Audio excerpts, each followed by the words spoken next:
ओम शांति।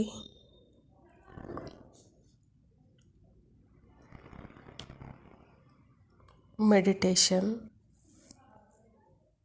यानी मन को चुप कराना नहीं है,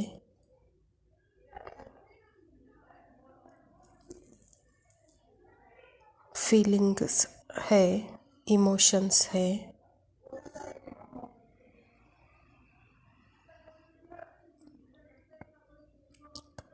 लेकिन यह मैं नहीं हूँ।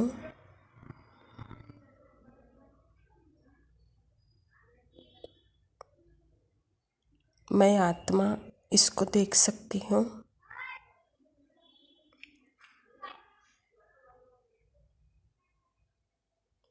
मेडिटेशन यानी मन को शांत कराना नहीं है,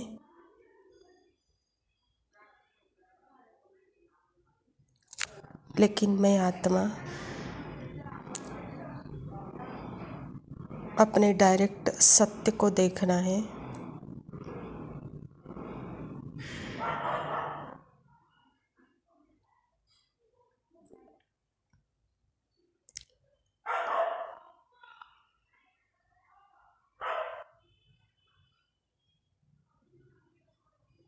मन में कुछ भी हो रहा है,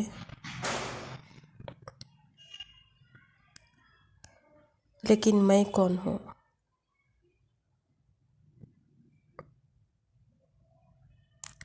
जैसे आकाश में सूर्य और बादल। सूर्य कभी बदलता नहीं, स्टेबल है। उसके ऊपर बादल आते जाते हैं।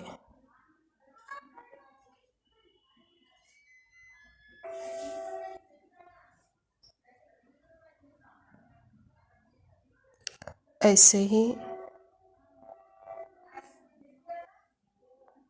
मेरी जो साइलेंस शक्ति है वह सदा है।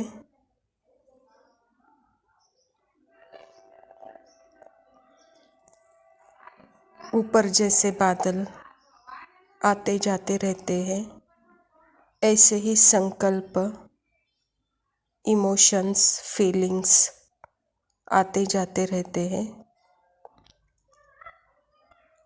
उन सबको स्वीकार करते मैं आत्मा अपना स्वरूप बनकर उस स्वरूप में ही टिकना, यही मेडिटेशन उसका परिणाम है। सदा ही शांत, साइलेंस, खंडित न होने वाली शांति।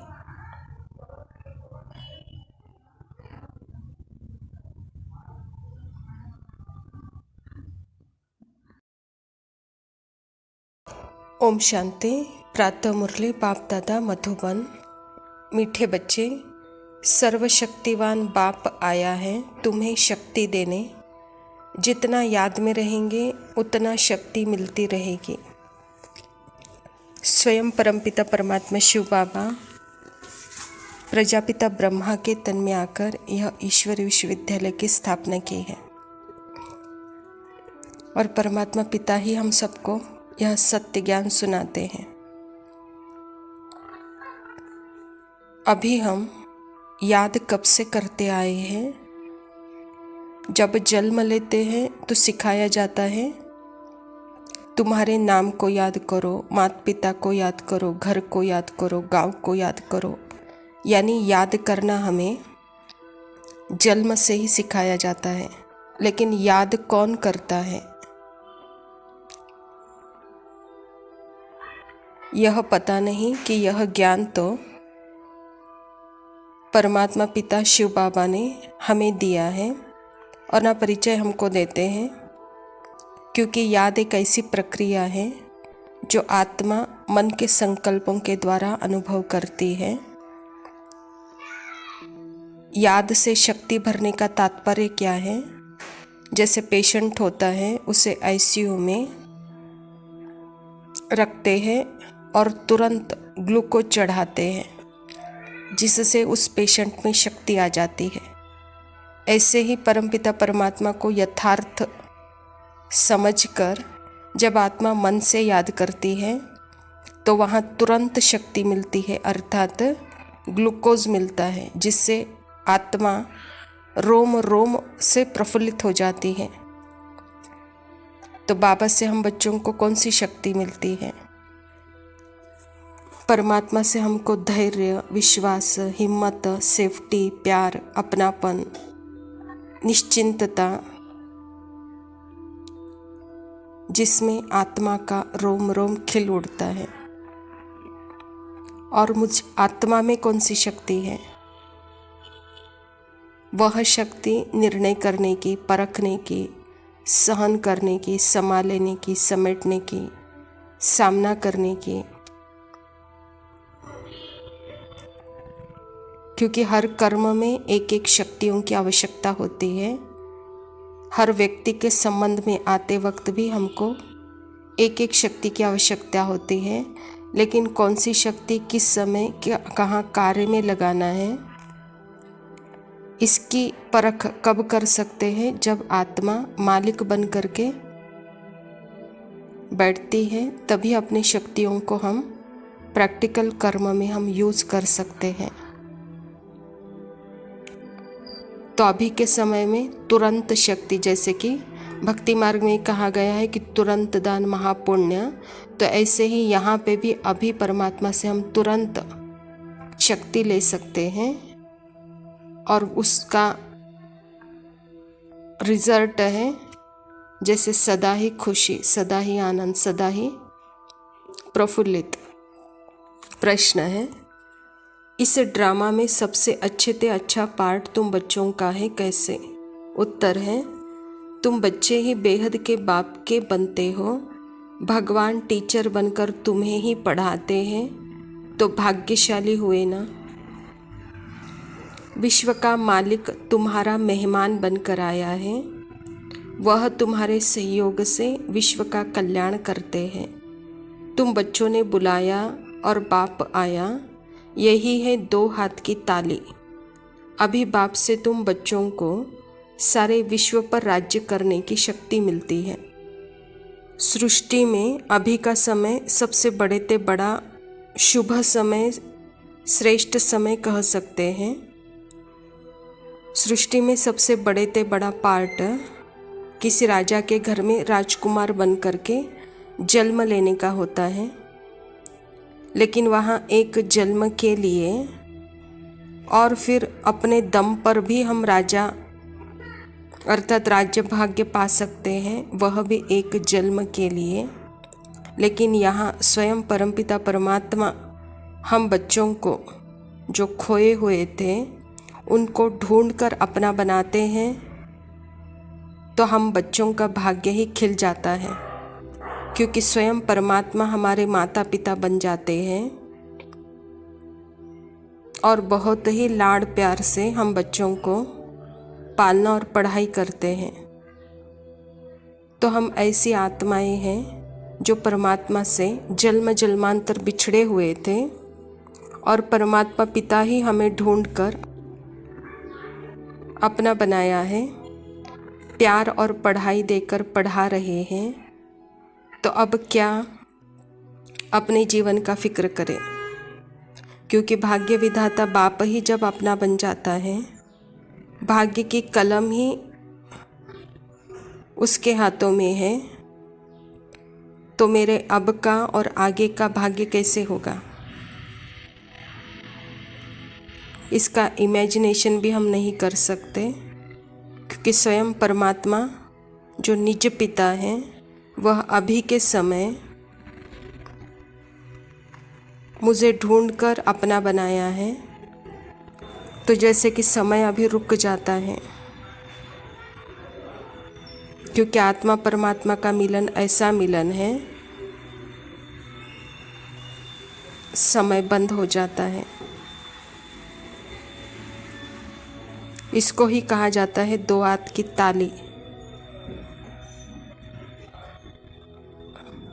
जो प्यार समझ में आता है वह आकर्षण है, वह रुलाता है, लेकिन परमात्मा का प्यार ऐसा है जो आकर्षण से परे। समझ तो सकते हैं लेकिन वह अतीन्द्रिय सुख का अनुभव कराता है, और वह इतनी अनहद सुख होता है, उस सुख में जैसे कि डूबा रहे।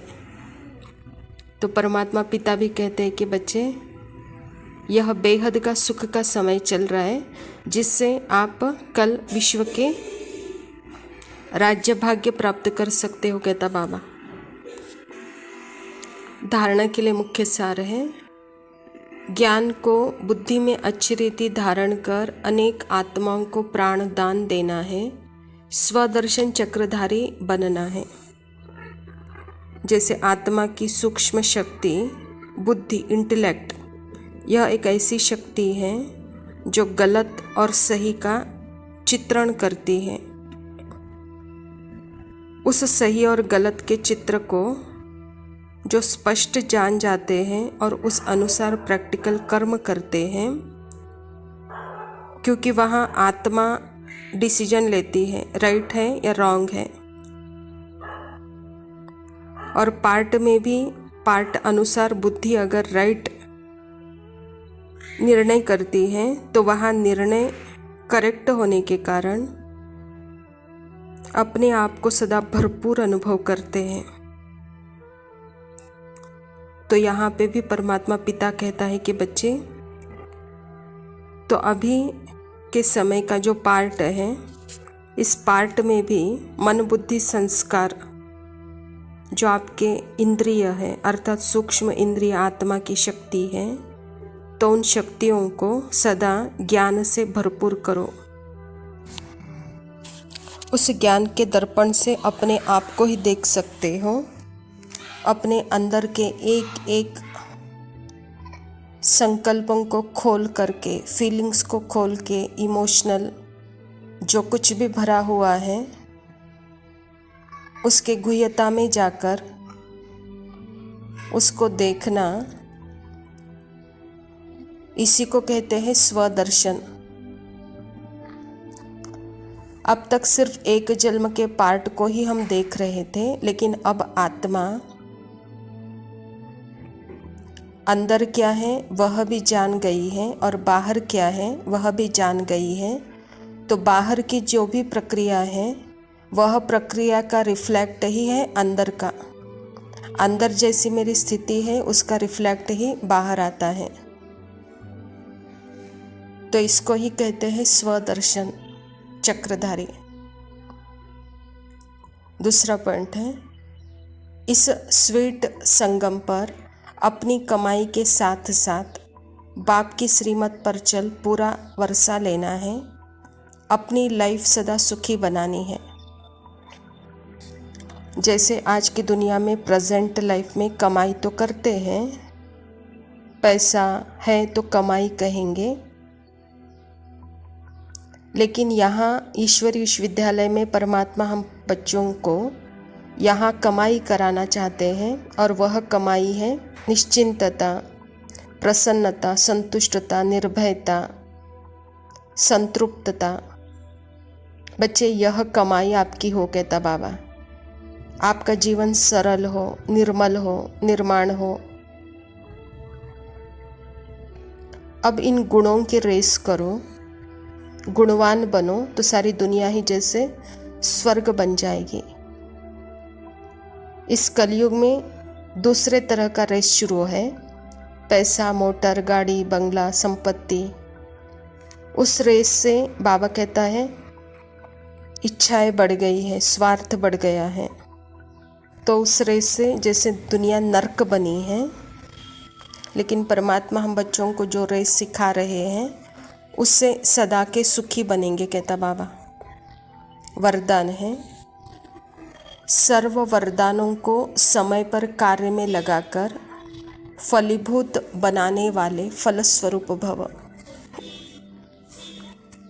बाप दादा द्वारा समय प्रति समय जो भी वरदान मिले हैं उन्हें समय पर कार्य में लगाओ। सिर्फ वरदान सुनकर खुश हो नहीं, कि आज बहुत अच्छा वरदान मिला है। वरदान को तो काम में लगाने से ही वरदान कायम रहते हैं। वरदान तो अविनाशी बाप के हैं, लेकिन उसे फलीभूत करना है। इसके लिए वरदान को बार बार स्मृति का पानी दो, वरदान के स्वरूप में स्थित होने की धूप दो, तो वरदानों का फल स्वरूप बन जाएंगे। परमात्मा पिता हम बच्चों को वरदान देता है और वरदानी मूर्त बनाता है। तो वरदान क्या है? वरदान यही है कि बच्चे आप कौन हो। आप सर्व शक्तियों के, सर्व गुणों के आप मालिक हो। इस स्मृति स्वरूप वरदान स्वरूप के स्थिति में आप स्थित रहो। यहाँ अविनाशी शक्तियाँ हैं। इन अविनाशी शक्तियों को बार बार स्मृति का पानी दो, स्वरूप का धूप बनो, कहता बाबा। तब आपको प्रत्यक्ष फल का अनुभव होगा। स्लोगन है, विशेषताएं प्रभु प्रसाद है, उन्हें सेवा में लगाओ, बांटो और बढ़ाओ। परमात्मा पिता इस धरा पर आकर हमको जो जो स्मृतियाँ दिलाते हैं, बच्चे उस स्मृति का स्वरूप बन करके उसका अनुभव आप भी करो। वह प्रभु प्रसाद है और वह प्रभु प्रसाद अन्य आत्माओं को भी निमित्त बन करके बांटो। उस विशेषता को अपना नहीं कहो, यह प्रभु प्रसाद कहकर अनेकों को बांटो और बढ़ाओ, कहता बाबा। अच्छा मीठे मीठे सिखिलदे बच्चों प्रति माता पिता बाप दादा का याद प्यार और गुड मॉर्निंग। रूहानी बाप की रूहानी बच्चों को नमस्ते। हम रूहानी बच्चों की रूहानी बाप दादा को याद प्यार और नमस्ते। लव यू बाबा, शुक्रिया। ओम शांति। न जाने उलझनों के पीछे क्या है बहाने, दास्तां है बोलो या है फसाने। टिमटिमाती सी है ये सर्द रातें, वो भी है यहाँ पे और उनकी बातें। कुछ तो कहा, कुछ तो सुना, कुछ हिल गया है मन में जो ना पता। तुमको पता, हमको पता, दिल से दिल है, बाकी फर्जी है बातें सारी। उलझनों के पीछे क्या है बहाने, दास्तां है बोलो या है फसाने। टिमटिमाती सी है ये सर्द रातें, वो भी है यहाँ पे और उनकी बातें।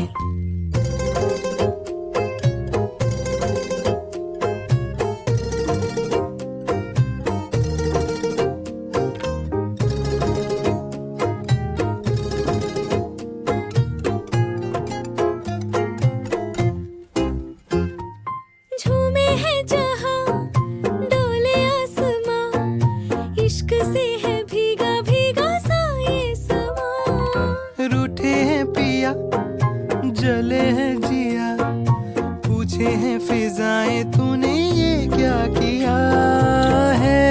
यही नखरीली बातों की सजा। न जाने उलझनों के पीछे क्या है बहाने, दास्तां है बोलो या है फसाने। टिमटिमाती सी है ये सर्द रातें, वो भी है यहाँ